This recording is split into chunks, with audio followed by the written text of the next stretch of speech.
Okay, we conclude now the 9th letter. We conclude with this idea of a much more deeper, profound love, a selfless one, not a selfish one, that we have a responsibility, or we have a connection. First, it comes from a connection. Since we are connected by soul, all the Jewish people, so there is a responsibility, therefore, that comes out of taking responsibility and care for everyone, for every Jew. Now, there's a hierarchy in that your wife and children come first. And then beyond that, the Alter Rebbe doesn't speak about this here, but the hierarchy, but it's just of wife and children, because that's, the selfish love, as we expressed at length.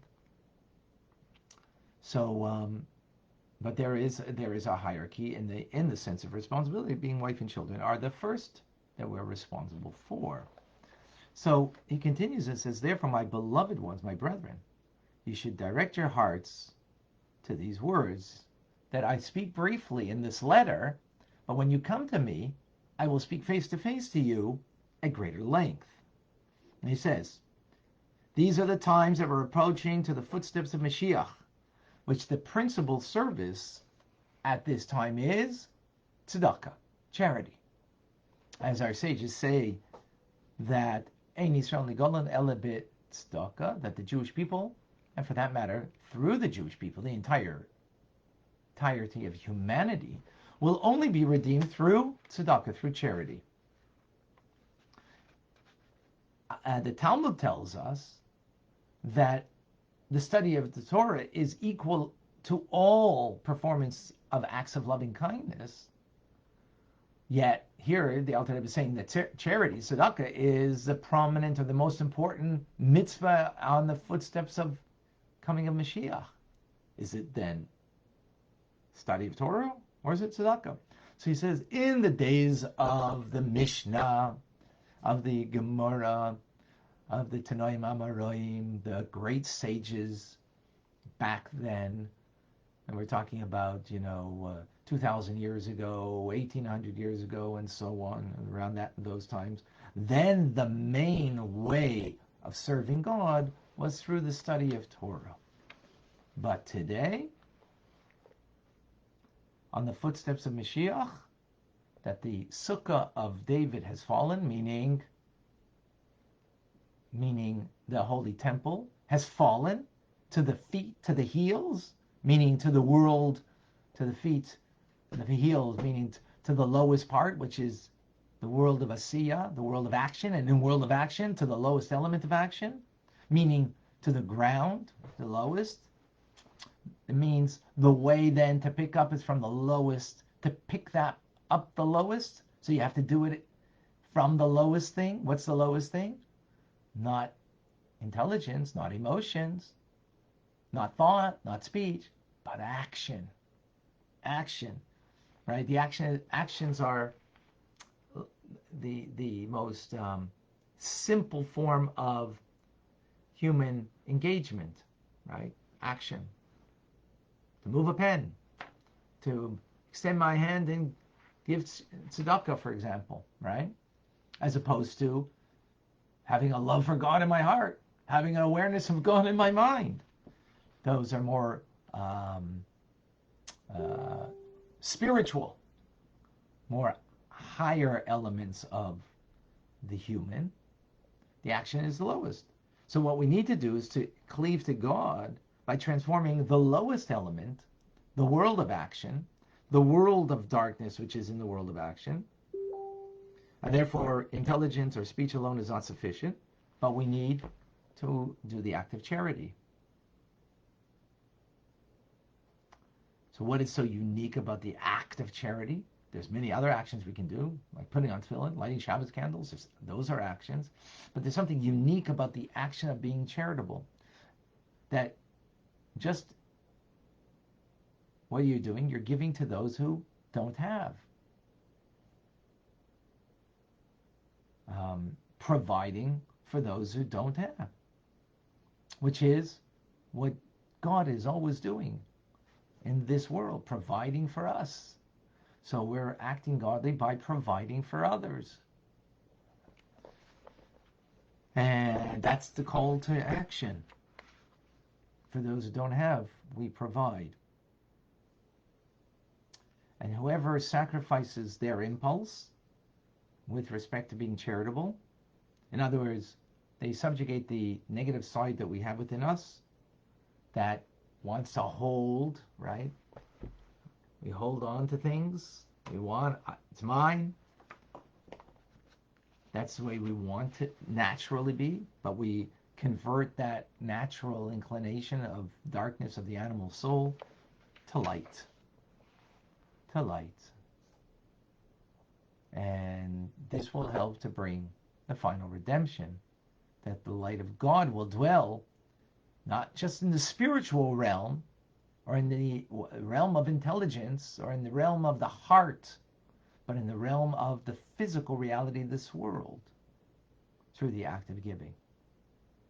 And therefore, we will merit to behold eye to eye God returning to Zion, to this world, to the Holy Land of Israel, and through that, throughout the world, that the light of God will be illuminating, that we won't just see with our mind's eye the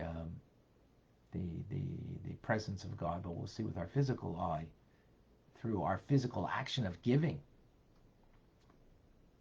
that we will then, our physical eye will be able to ultimately see God's presence in the times of Mashiach.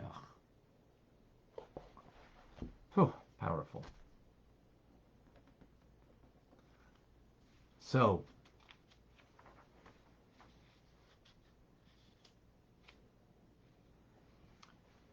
it's very important that we study, because study will inspire us.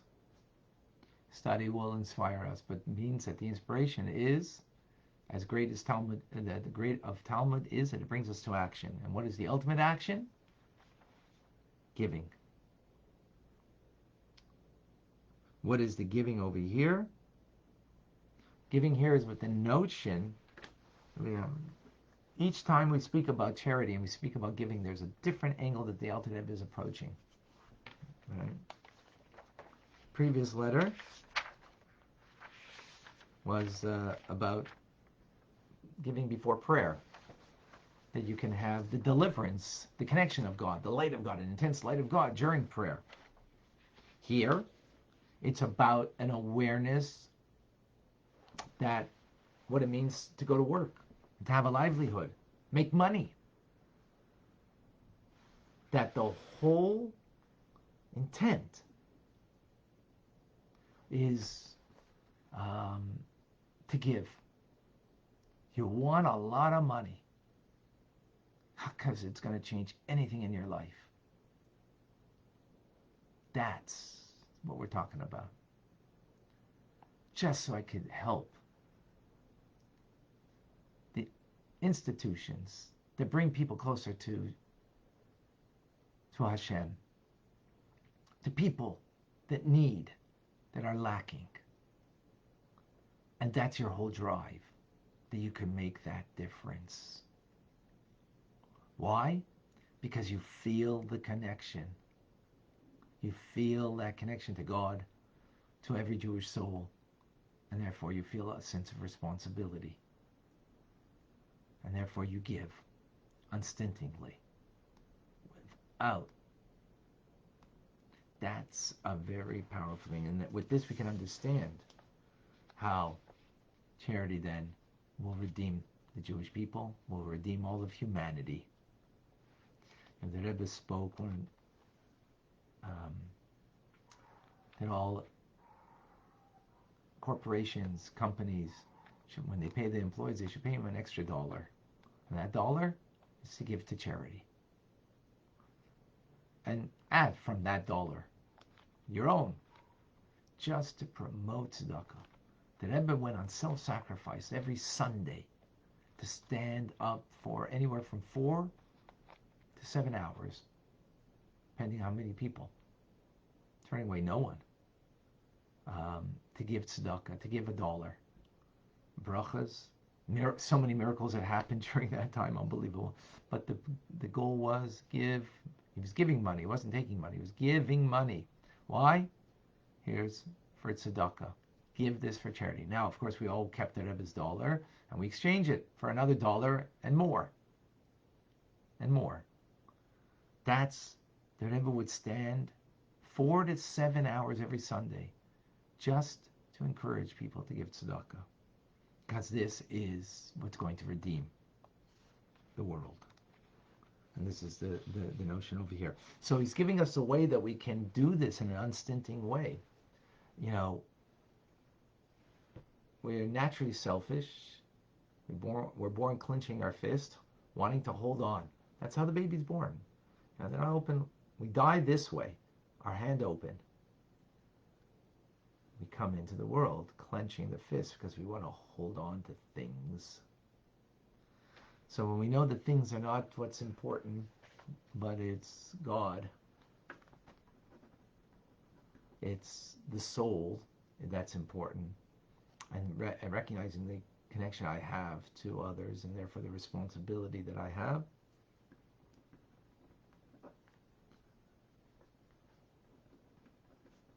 therefore you'll open your hand unstintingly and you'll give and you'll give and you'll give. All right. Questions?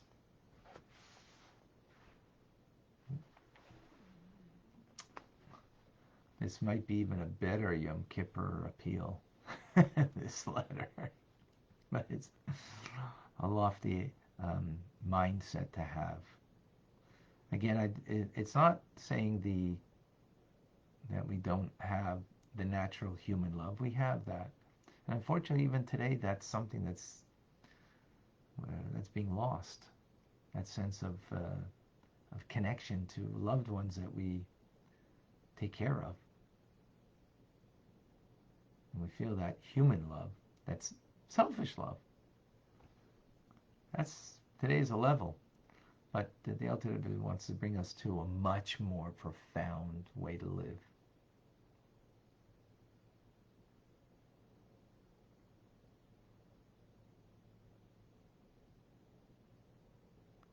Aryeh, I'm not clear what your question is. Are we better off leaning on the Kedusha vested on Rosh Chodesh, or couching our conveyed blessings, the moon phrase, new moon blessings? Sorry, I don't know what the question, I don't understand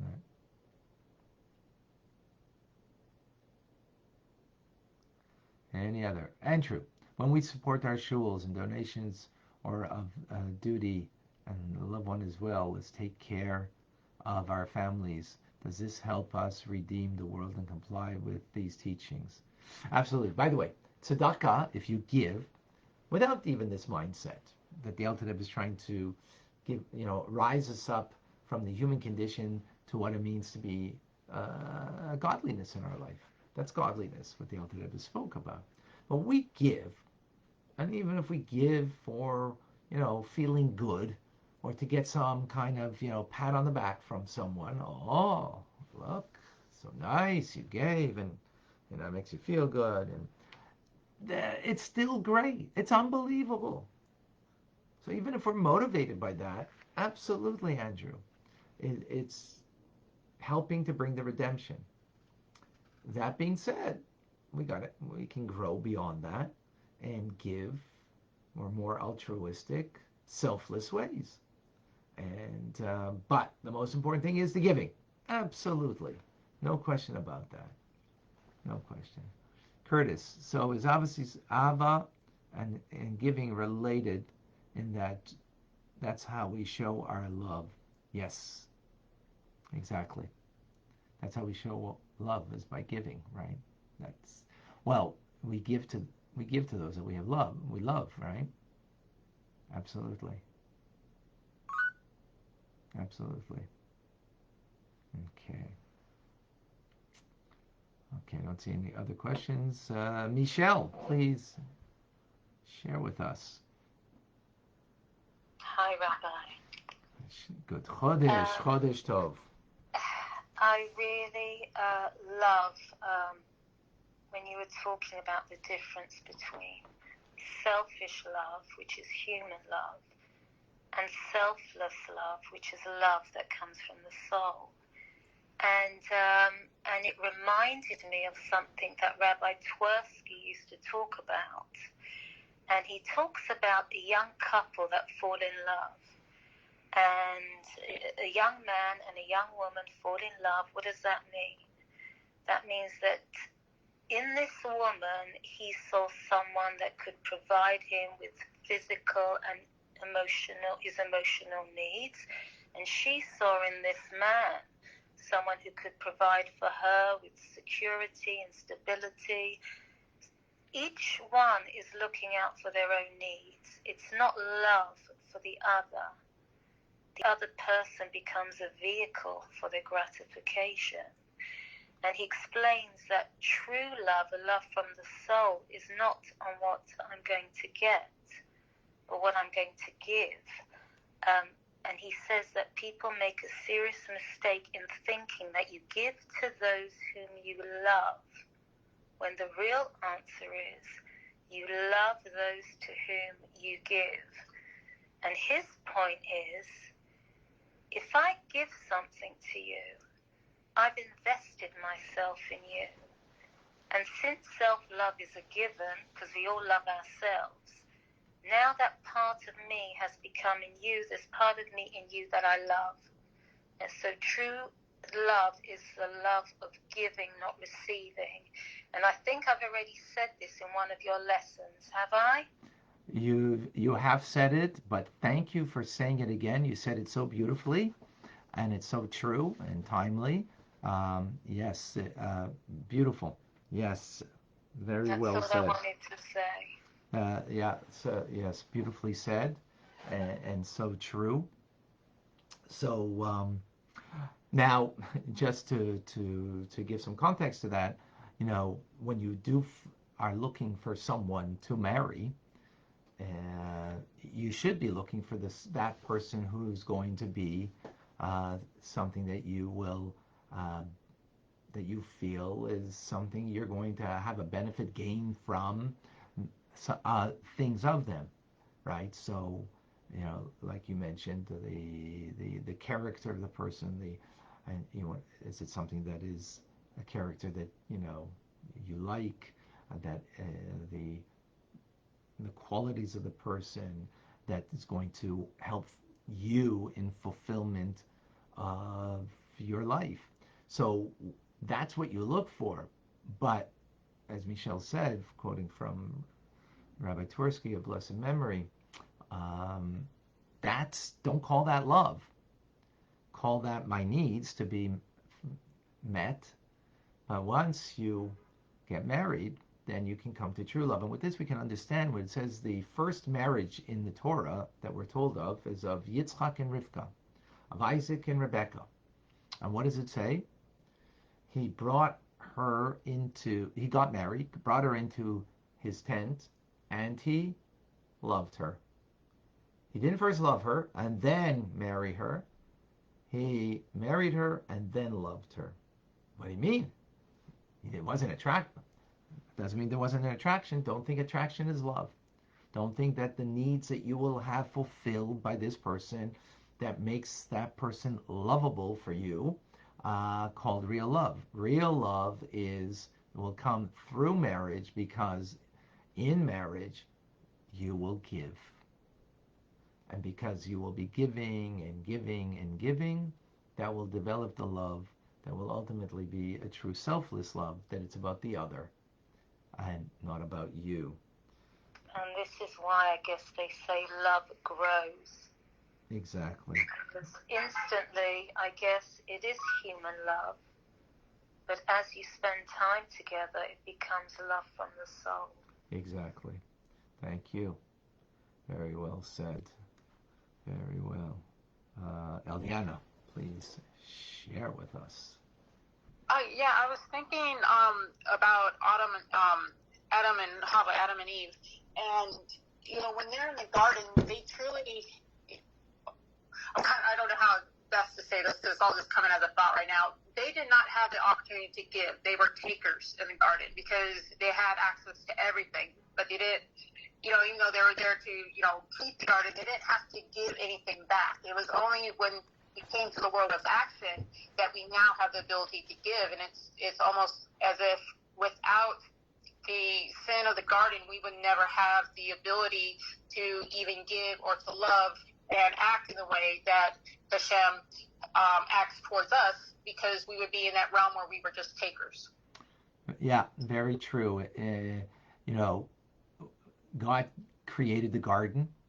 Adam and Eve didn't. God created, a godly environment, and they were recipients of it. And because they were merely recipients of it, that's why it couldn't last, as opposed to givers to it, to create it. And that fits in perfectly now with the concept here of being charitable, tzedakah. We are creating a world of good.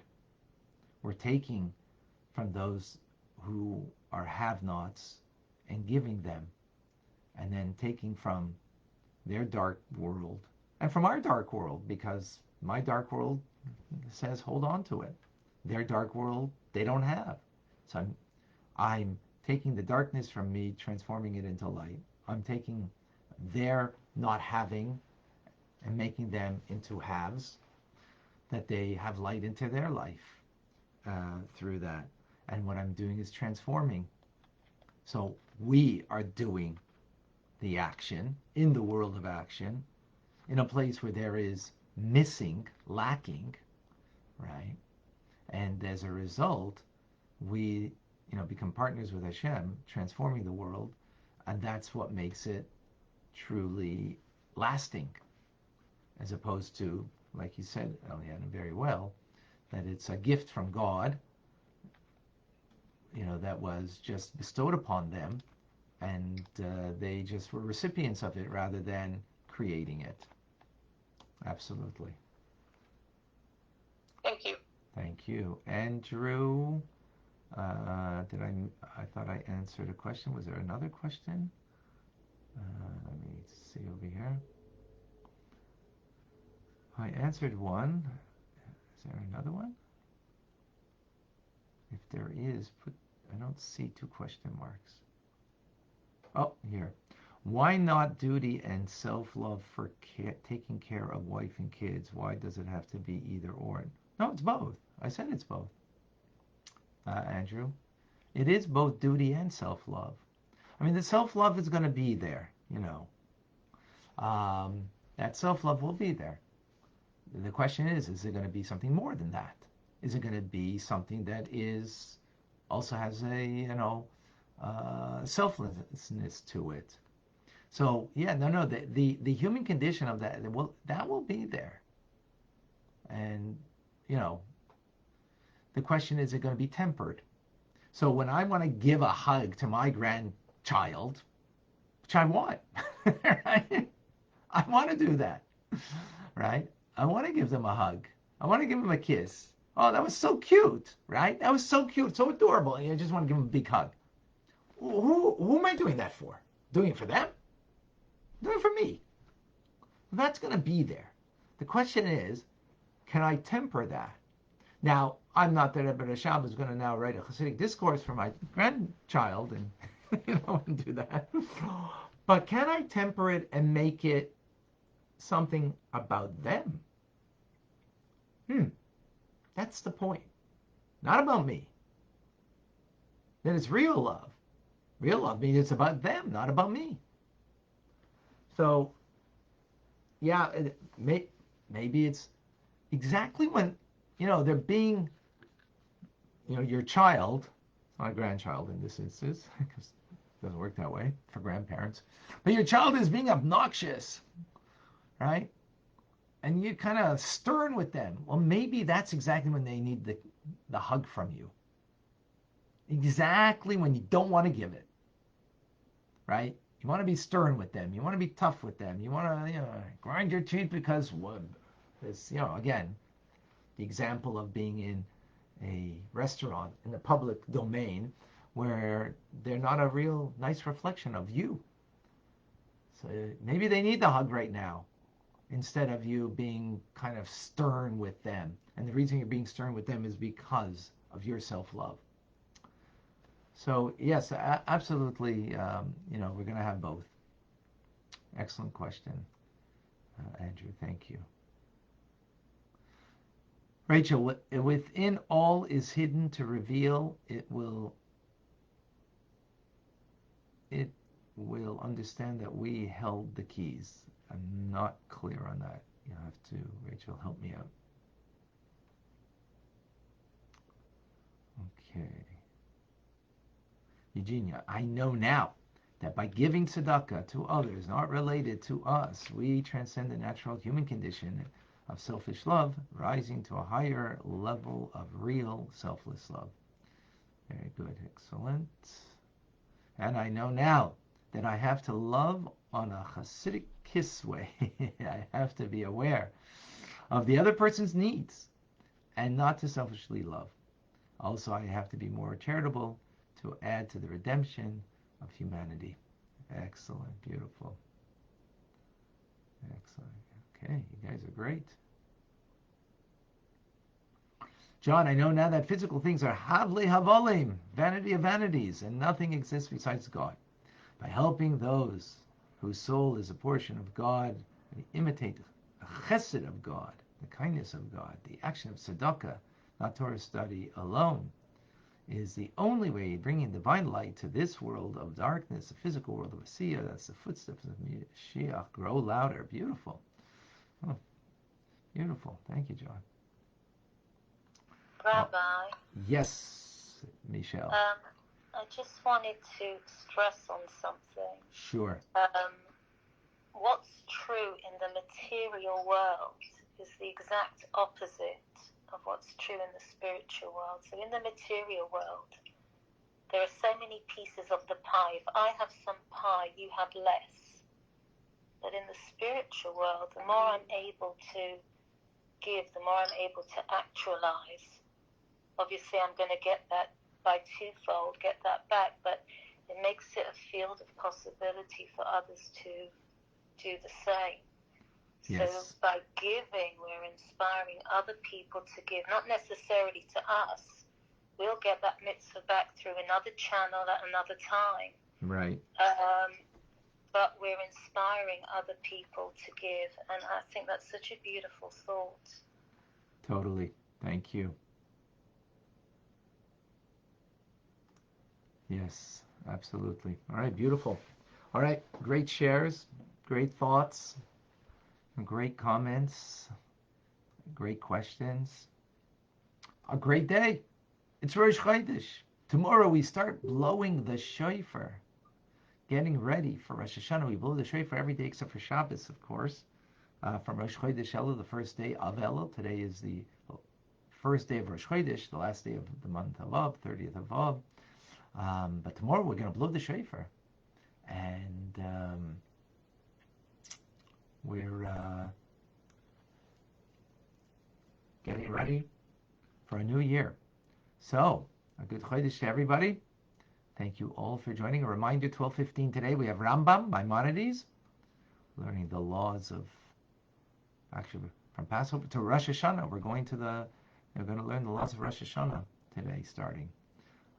Come and join us, 12:15. 6:30 tonight, of course, there will be our usual Torah portion class, Torah studies, 6:30. It's on Zoom, 770, 6085. Or all of this can also be found on Chabad ZK on Facebook.